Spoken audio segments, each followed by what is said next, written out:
Hello everyone. तो मैं बता रही थी एनसीसी के बारे में। तो कई लोग होते हैं वो एनसीसी इसलिए भी करते हैं कि उनको आगे चल के एकेडमिक्स में या फिर कुछ बेनिफिट्स होते हैं कि अगर आप ग्रेजुएशन में करते हो तो आपको 5% मिलता है मास्टर्स के लिए। तो वहाँ पे आपको रिलैक्सेशन मिल जाएगा कि अगर आपकी परसेंटेज थोड़ी ऊपर नीचे है तो 5% अगर आपने एनसीसी की हुई है तो वहाँ पे ऐड हो जाएंगे। अभी थोड़ा सा इसका परसेंटेज इंक्रीज़ हो चुकी है। और सेम स्कूल में अगर आपने एनसीसी की हुई है तो जब आप ग्रेजुएशन के लिए कहीं अप्लाई करते हैं और सेम उस कॉलेज में भी एनसीसी है तो उसमें फिर आपको बेनिफिट मिल जाता है। उसमें आपको जो कट ऑफ है उसमें थोड़ा सा रिलैक्सेशन मिल जाता है।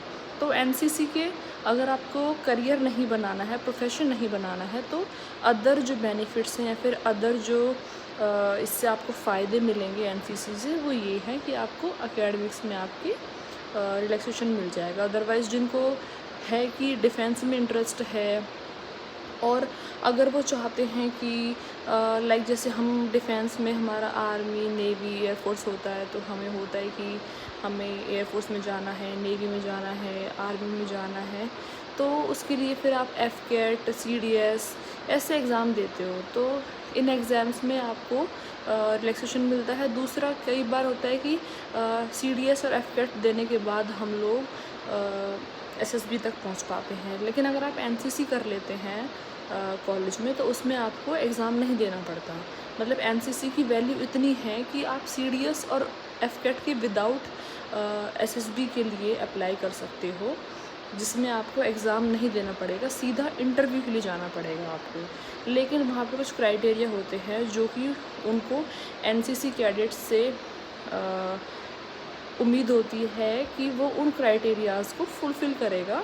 उन क्राइटेरियाज़ पे एनसीसी वालों को रिलैक्सेशन नहीं मिलता है। बट हाँ, एग्ज़ाम अगर आपको नहीं देना है तो उसमें होता है कि आपको सीडीएस और एफकेट नहीं देना, डायरेक्ट एंट्री होती है एनसीसी की।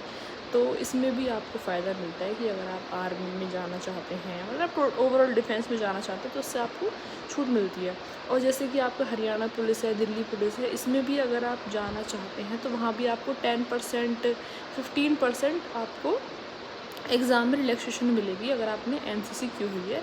तो एनसीसी करियर ओरिएंटेड भी है। एनसीसी सिर्फ डिफेंस की, आर्मी की ट्रेनिंग नहीं होती। एनसीसी में आप अपना करियर भी बना सकते हैं। एनसीसी में आप प्रोफेशन भी अपना चुन सकते हैं एनसीसी को एज योर प्रोफेशन।